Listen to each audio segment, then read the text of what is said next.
Hey everybody, and thanks for joining me on another episode of Straight Jacket White Rabbit. My name's Adam, and I'll be your host today. Today we're going to dive into the creepy world of Jeffrey Epstein. Okay, we're going to do this as quick as possible, and I'm not going to get into a lot of details about his crimes, because quite frankly it kind of sickens me.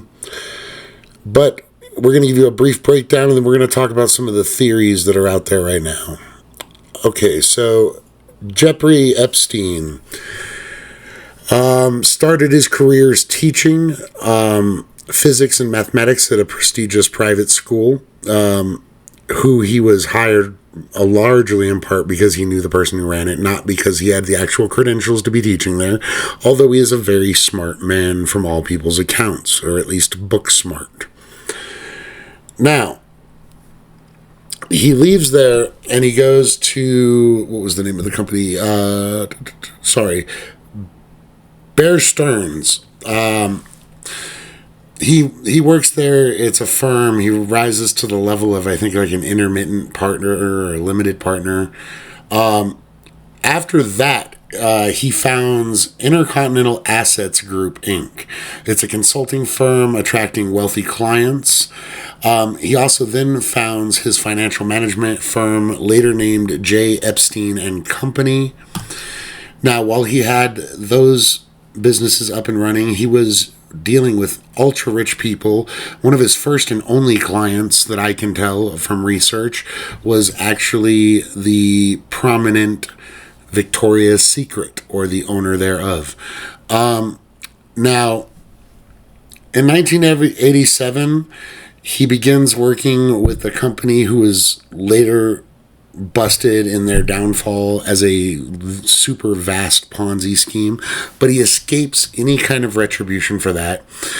He gets out before it crashes, so basically he gets away with that scot-free. Now, skipping ahead to, I think it's 2005, a girl's parents contact their local PD because their daughter tells them that the money that was found on her person, a sum of, I believe, $300, after grilling the daughter and the daughter lying about it, finally comes clean that she went and massaged some old guy who then paid her this money. This begins where they start investigating Epstein for inappropriate behavior with minors, because this girl was a minor. Now, there are ever-changing statistics on how many victims there were. I believe there are dozens of credible victims, and probably more than that. They all have not all come forward. I'm sure that over time more will. It appears that Ghislaine Maxwell, who was his significant other on and off, and or friends with benefits and then significant other, was helping and indeed doing some inappropriate behavior with these girls as well, but she was helping recruit these girls to come by the house for Jeffrey Epstein. Now, he would touch himself, he would touch them, lots of just not okay stuff went on. Now, this is where it just baffles the mind, because he got literally by anybody's definition, a sweetheart deal that the family of several of the victims say they weren't even informed of the plea deal. To where he basically had, I think it was 18 months given to him. He had to register as a sex offender, and he had probation. Now, 18 months means he served like a year or less, I think, total. And you have to understand, it's not like this man served time. This man, from all accounts, ran things. He had his own personal TV put up. He had guards that were catering to him. He was on a work release program. This pervert who assaulted minors, you guys. This man who physically assaulted and sexualized minors was let to go on a work program during the day. He didn't even have to spend his entire days in jail.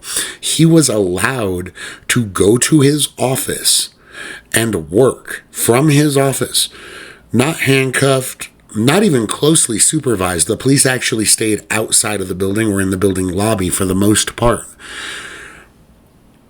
What kind of judge and district attorney and these people would let this man off with, this tiny slap of a wrist and then give him the authority like he's running the place? There's legitimate, you guys, this is a legitimate thing. There are reports where Epstein basically threw a fit saying that he didn't want an appearance to affect his business and blah, blah, blah. So he got it to where the police officers that were guarding him, his guards, he got it to where they were told that they had to wear suits instead of their uniform so that they didn't look like police officers guarding a prisoner.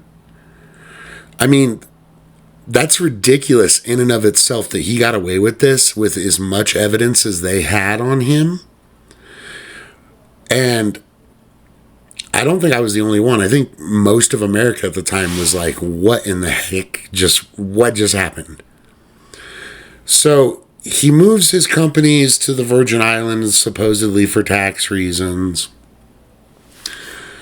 And there's renewed interest in his case, 2017, 2018. And he ends up getting rearrested for sex trafficking, crimes against minors, other things, in 2018. Now, in 2018, it says a Miami Herald investigation in November of 2018 reignited public attention on Epstein's case. He was arrested on federal sex trafficking charges in New Jersey on July 6th, 2019. Remember that date, July 6th, 2019. Now, Alexander Acosta resigned as U.S. Labor Secretary on July 12, 2019.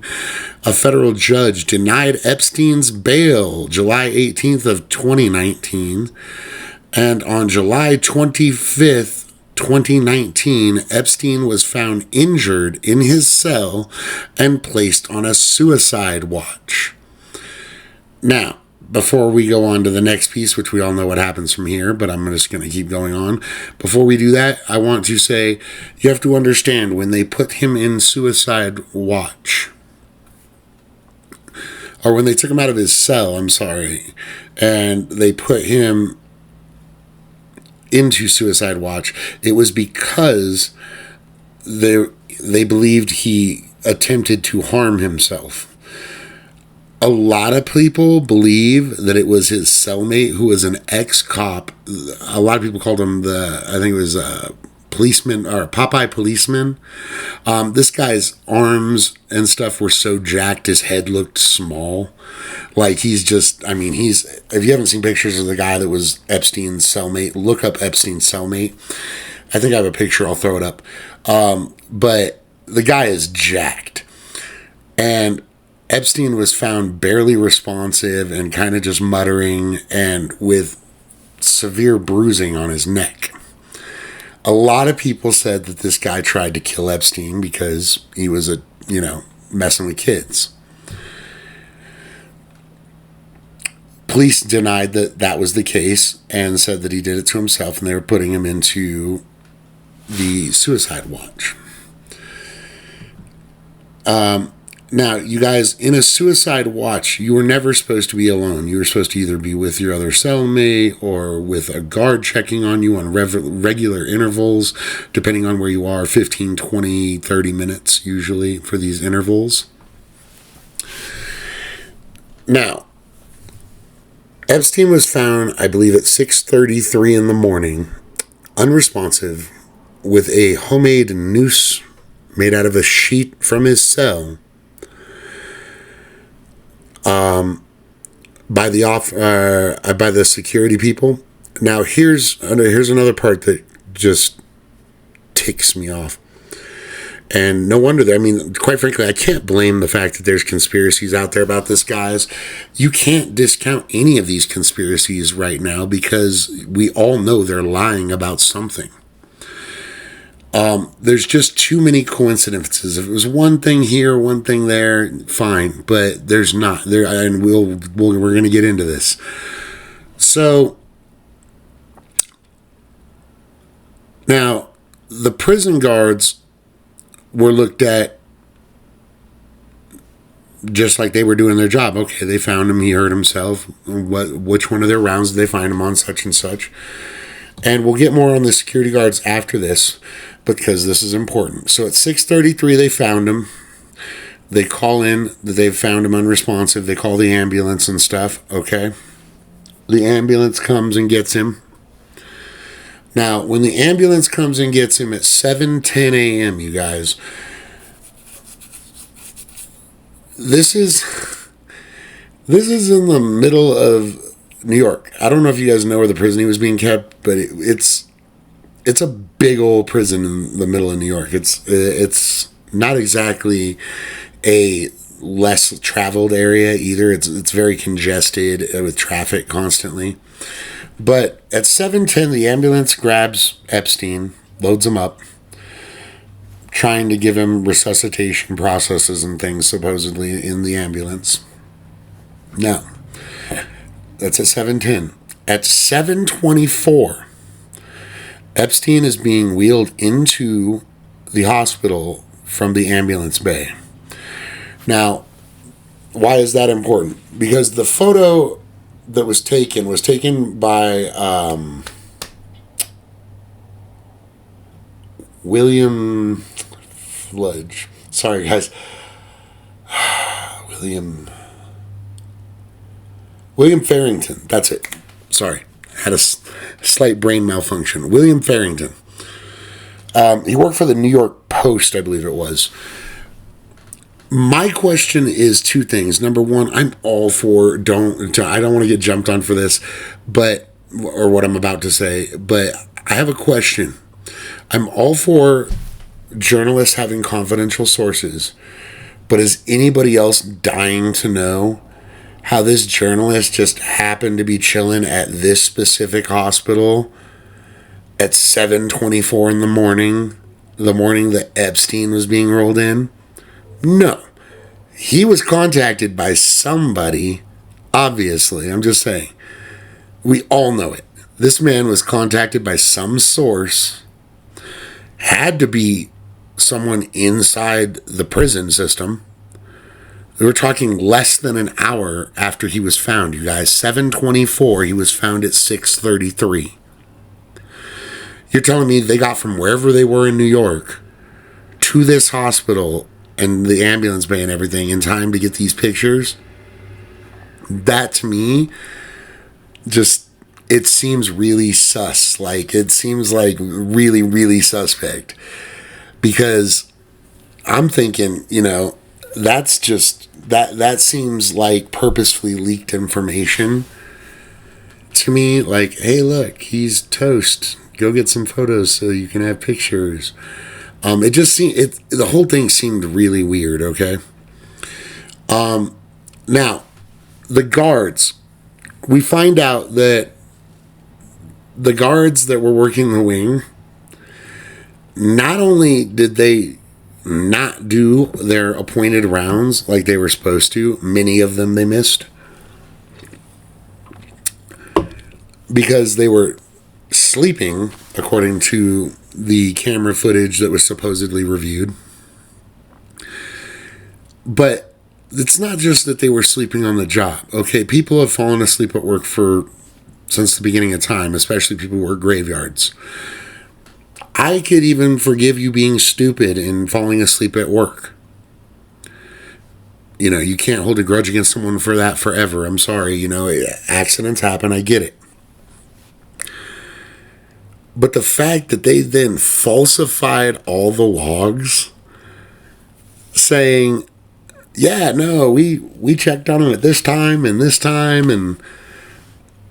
like, First of all, you knew what a prominent case this was. You knew how high profile and how close of an eye people were keeping an eye on this man. And you're telling me you just thought to yourself, they won't notice. Like, you've got to be stupid. But here's the weird thing. They were let off. Neither one of the guards, neither one of them were convicted of anything for this. I got a ticket one time for crossing the street without a crosswalk. These guys' actions ended up with somebody dead because of their carelessness. If he suicided himself or not. If they were doing their rounds, they might have known. So, by pure implication, that's got to be a charge of some kind. How they just went, it's fine. I worked security for a lot of my life, you guys. People who know me know how long and how many types of security I worked. I'm a big dude. The security companies love me just for the presence aspect, even though I'm got teddy bear. But I know a lot about the security world, private security, undercover loss prevention, all that stuff. And the fact that these men didn't even so much as get a slap on the wrist, it was just, forget about it, you knucklehead, go on. Like, that blew me away. Now, I'm not going to get into the political side of this, you guys, and I know everyone's like, how are you going to do this without getting political? It's because I believe all parties are equally guilty in this, you guys. I don't believe it was Republicans. I don't believe it was Democrats. I don't believe it was one or the other. I believe it was a deep state issue that was going on with this man. That's why he was being protected so well. That's why he didn't get anything but a tiny slap on the wrist for the perverted stuff he was pulling back in the early 2000s, you guys. He literally, like I said, he got a slap on the wrist. They dropped half the charges. They got to, his original case, you guys, he basically got to tailor make. Well, they kept coming up with deals and sending him to his lawyer, and his lawyer and him were like, no, we're not going to accept that. That's got to change. This has got to change. And they'd send it back. And then the district attorney would edit it and try a different proposal and say, well, what about this? Will this work? They did this like 3 times, okay? They basically negotiated their way down to no sentence, practically. Who does that? I understand the man was worth a lot of money, and money in this day and age in any country, I'm sorry, but that's just the way it is. If you have money and influence, you can get out of almost anything. But I don't believe that was all this was, you guys. It's not just money and influence. It's money, influence, and connections that he's made using his money and influence, which is what I believe. Now, skirting the fact that he got really lucky back in the early 2000s, fine, maybe he got really lucky then, okay? Then you have his untimely death with all these weird circumstances surrounding it. Stuff he shouldn't have had. Sheets in there should have been tear-proof. It's a suicide watch cell. A lot of them have, not tear-proof, that was the wrong word. What is it called? It's the breakaway fabric. It's the fabric that's easy to tear. I'm sorry, it was the other way around. A lot of places are using those now when inside of their suicide cell watches. So these things can't support the weight of even a really light person. So they rip super easy and break no matter what you do to them. Why weren't these used? There's a lot of questions, you guys. Why was he left alone? Why were the camera that happened to look directly at his actual cell, not the one showing the cells next to his cell, had all kinds of issues and weren't working and were down. And there's just, it's one coincidence after another coincidence. And I completely get why both sides of the aisle have had now conspiracy theories come out about his death. Here's what I think, you guys. And let me know in the comments what you think. I mean, if you think one way or the other, that's fine. Please don't get mad at me because I'm not blaming either side, you guys. I don't like politics. I believe very few politicians are in it for the good of the people anymore. I've mentioned a few of them, like Burchett and other ones. But there are a few politicians I do trust, not implicitly, but just they've earned trust in my eyes. Either by their actions or inactions. Now, here's the deal. I believe that Jeffrey Epstein, and everyone keeps saying he's an agent of the Mossad. I don't necessarily buy that, but I could see it. The reason is because if Mossad was using him as like a blackmail agent, which is one of the rumors that were going around about this, that's a trigger you can only really pull once and get away with it, because after that, everyone in that world would just be like, stay away from him, he's a rat, he's a mole, he videotapes people, whatever the case may be. And that would just kind of burn his usefulness as an agent if he was just doing blackmail work. Now, I'm not saying that the tapes couldn't have been used to pressure people, or that blackmail never occurred. I'm not saying that. I'm saying I don't think that's all this was. I don't believe it was specifically intent upon that. Look at what Epstein was, you guys. He was a failed financial, he was a financial guy. That's what he was. His entire career basically revolved around money, and lots of it, and moving money around and putting money in corporate shell companies here and offshore companies here. He was basically a really experienced money launderer, you guys. Now, why is that important? A lot of people, like I said, are saying Mossad, but I'm saying CIA. I am saying CIA as well as possibly other black, three-letter agencies, blacked out agencies, whatever you want to call them, the DOD, things like that, but mostly the CIA, and here's why, guys. When he started making a lot of his money and getting a lot of his influence was back during like Iran-Contra, things like this, where the CIA was basically defunded to nothing.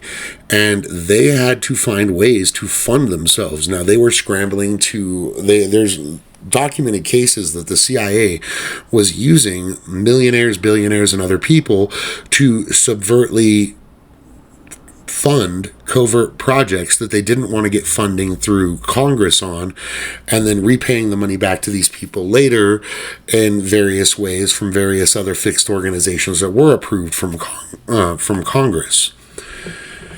The reason I believe this, you guys, is just because of a few reasons. Number one is background. His background, you guys, money is evil. I need it to live. You need it to live. We get it. It's a necessary evil at this point in our society, unless you want to starve to death or become Amish. But the thing is the money corrupted this man, or this man was corrupt before the money. Fine. But the things he did was covered up by something more powerful than our own people in the heads of government. Okay, the reason the Democrats didn't release this list, which they said, now this is pre his conviction of messing with kids in the early 2000s, that Trump had gone to Epstein Island. You don't think Democrats would have used that? They absolutely would have. They would have released it to the press and as much as they could. They were told not to, in my opinion, by these agencies under the guise of national security. Same thing with Trump. We know Bill Clinton and Bill Gates and a bunch of other Democrats and liberals were also on Epstein Island. Why didn't Trump use that as like a complete, nail in the coffin? I'm going to release all of this stuff. You guys, it's because both parties are being told no by the other party, by the third party, by these shadow governments, by the CIA, whatever you want to call these people that are doing this, like I said, tend to believe it's CIA. They're both sides being told not to release it. No, you're going to release what we tell you to release, basically. And that's why. I mean, look at when this happened, you guys. This is 2025 now. This is years and years. You're telling me we couldn't have had this out before now? I don't care how many videotapes and stuff were on Epstein Island. You're telling me we couldn't have had this information out already? No, we absolutely could have. Both sides were being told no by somebody in our government, which is another reason I don't believe the Mossad side of this, you guys. As much, and believe me, I do believe that our country is influenced by factors in Israel. I'm not saying it's not the whole government, but I do believe parts of it are. Now, that being said, if he was a Mossad agent, I don't think that they have enough control over that big of a span of our government that they could withhold us from telling what we want to say, from them releasing in whatever they wanted to release, basically. Now, on the other hand, we know for a fact that the CIA has not only done this before, but done it effectively for decades on programs that weren't found out about for 30, 40 years. So we know the CIA does this stuff, and we know that they have the capability to both silence the president, Congress, all these other people, because they can simply claim, sir, matter of national security. Now, a lot of people don't understand why the CIA would need him money-wise. It gets really like convoluted in its reasoning if you get too deep into it, but it's basically, you guys, this is how black budget programs are financed all over the world by shadow governments, okay? They don't go to Congress, let's say, here in the U.S., and ask for money to be approved for a black budget project. They're supposed to, but they don't. A lot of these programs are funneled money from other programs they're not really interested in, but they pitch to Congress so that Congress will approve the money for them, and they can funnel parts of this money here and there to various parts of the world for different reasons, be it to buy arms or drugs or finance a war or finance. I mean, there's lots of reasons we get involved with other stuff like this, you guys, in the international community. And the point being is you need people to be able to funnel, finance, launder the money so that our government's not there red-handed holding the money, giving it to another government or to, you know what I mean? You have to follow how this type of stuff goes. And it's really hard, and I understand those of you who are not used to the security world will kind of just have to bear with me while I'm explaining this. I'm doing my best. But that's the way it goes. You don't want to have your CIA operatives, your obvious CIA guys handling money that's going to buy illegal weapons that we're going to give to some rebel group in Yemen, for instance. It's not the way it works. What you do is you get a third party to launder money or bring money into other parties who then give it to who's at the end of the line, the final destination, whoever you're paying the money to. We fund wars, you guys. We fund warlords. We fund cocaine operations in the U.S. Please do not be fooled that we don't. Our government is one of the biggest drug dealers in the entire world and arms dealers. A lot of people don't realize this. The United States sells drugs to other countries. We sell arms to other countries. We have forever. But to do this, you guys, sometimes we need a scapegoat, a back door, a way in. And it seems to me that, Jeffrey Epstein had means, motive, and opportunity with the people he knew. I mean, let's face facts. He rubbed elbows with some of the most elite people in the United States, in Israel, in a lot of other countries. I mean, he knew everything from politicians, kings, princes, presidents, rulers. I mean, he knew people in very, very high-ranking circles. Now, like I said, I'm not going to say blackmail didn't occur, but I think it's less likely, you guys. I really do. What I think is entirely more likely is that those cameras were used for, one, his own creepy. He's a pervert, you guys. He is. So I can totally see him wanting to watch his clients who had women, whether they were of age or not, at his island and spy on people. According to documents released, there were cameras everywhere. There were cameras in his bathrooms, in his hallways, in the bedrooms, literally everywhere, you guys.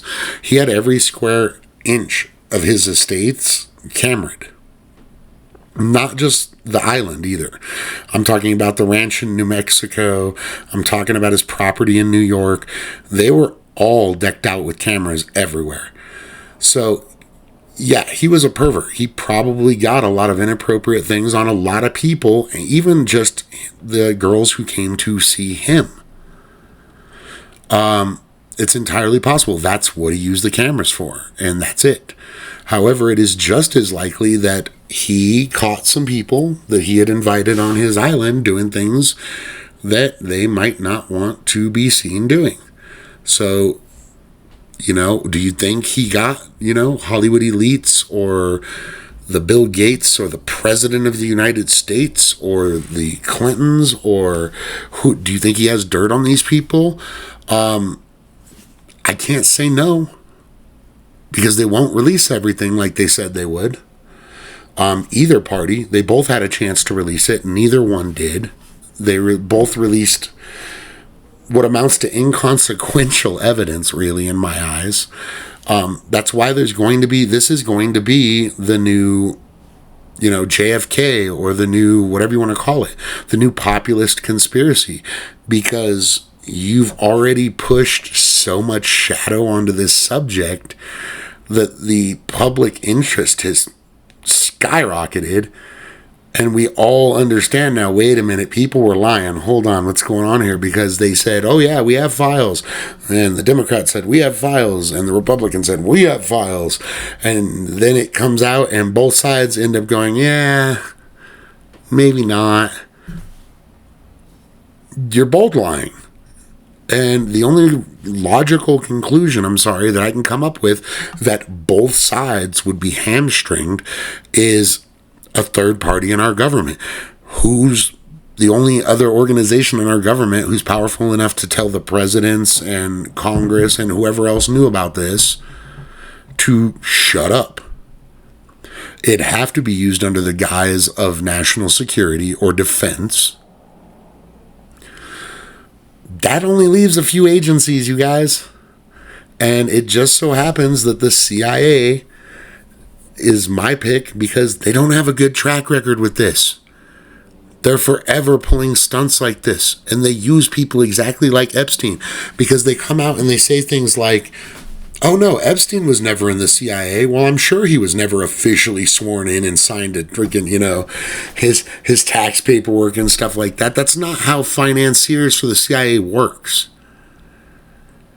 No one on earth thinks that you're dumb enough to think that the general public is dumb enough to think that that's how this works. You don't join the CIA like that when you're a financier of their operations. They're coming to you for money and anonymity. If you work for them, it's kind of hard to come to you in anonymity. I don't understand why people don't understand this or see this, but it's just the way the world works. That's how these operatives are set up. They're paid through back channel means. No money ever changes hands in public, and they use their connections and everything else to get from point A to point B, with the money being laundered by their various companies and so forth and so on. That's how you end run Congress, guys. That's how you get away with all this black budget funding. It's just the way our world works.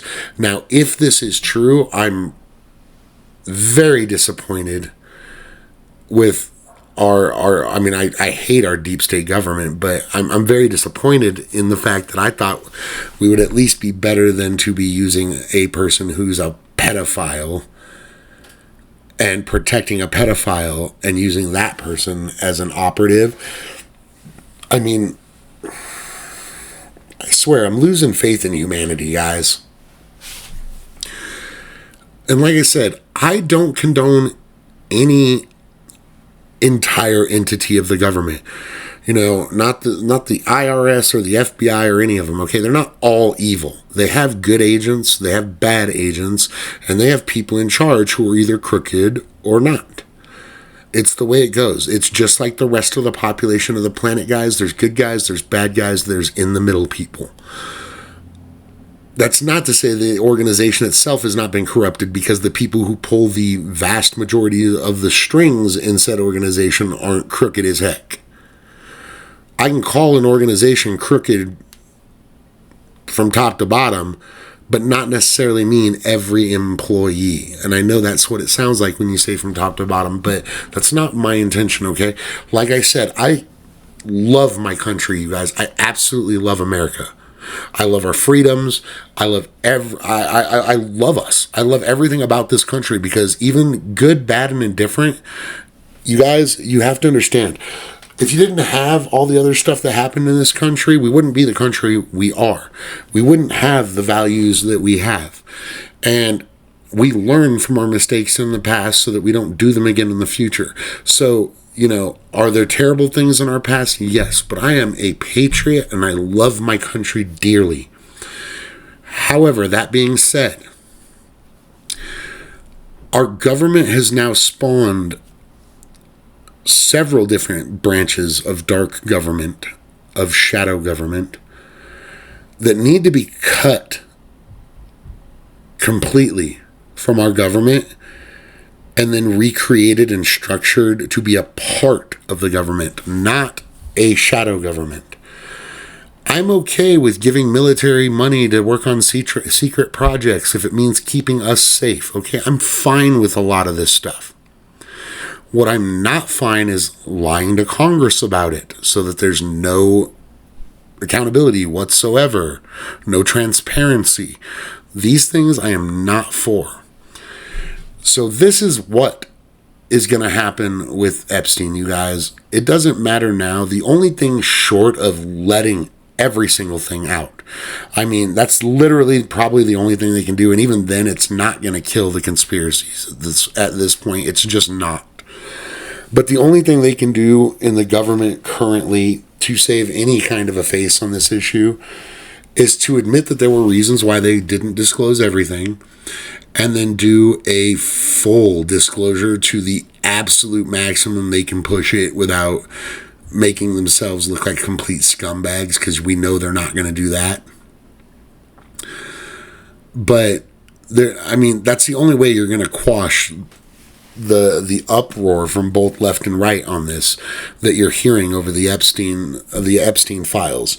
You know, we were told forever, you guys, that there was a list. There was a list. Now there's no list. You know, this is feeling to me a little Roswell-y. There's a craft. There's not a craft. You know, like, I mean, I know it's partly a joke, but partly a true feeling for me. But it's just, there's so many levels to this, you guys. Like I said, could he be Mossad? Yes, he could be. I don't think it's as likely as him working for an agency here at home, and I told you why. Let me know in the comments what you guys are thinking about this. Also, what you thought about his sentencing back in his original hearing. I don't understand how somebody with that many counts against him of inappropriate sexual contact with minors possibly got the sentence that he got. And I admit, I was unaware of this for the vast majority of the first arrest. I had no idea. I had heard something about it. I didn't even honestly know what the case was about. But I've been reading up in recent months, and I've read a lot, and I've seen a lot, and I've watched a lot of videos, and there are so many coincidences. Like, there's so many coincidences that it's almost getting to the point of, okay, now it's just, you're being obvious that it's a big screw you to the general public. We're not telling you what's going on. And that's what's causing a lot of people to freak out, I think, more than the actual crime itself. more than the actual killing of him in prison, more than anything else. I don't think a whole lot of people have a whole lot of sympathy for him dying in prison, considering what he was and what he did to kids. But I think we need to refocus our efforts instead of Mossad. I think we need to start doing things like checking payments and offshore accounts of his companies and stuff, and seeing if we can backtrack him to like CIA front companies or shell companies. These are the investigations I look forward to. Now, they just recently, I believe today, made an announcement that they're looking to put together a possible like probe panel into this, an actual like investigative government entity to look into this, although we all know how good they did that on Watergate and the JFK murders and everything else. So I'm sure that's not going to really end anywhere dramatic.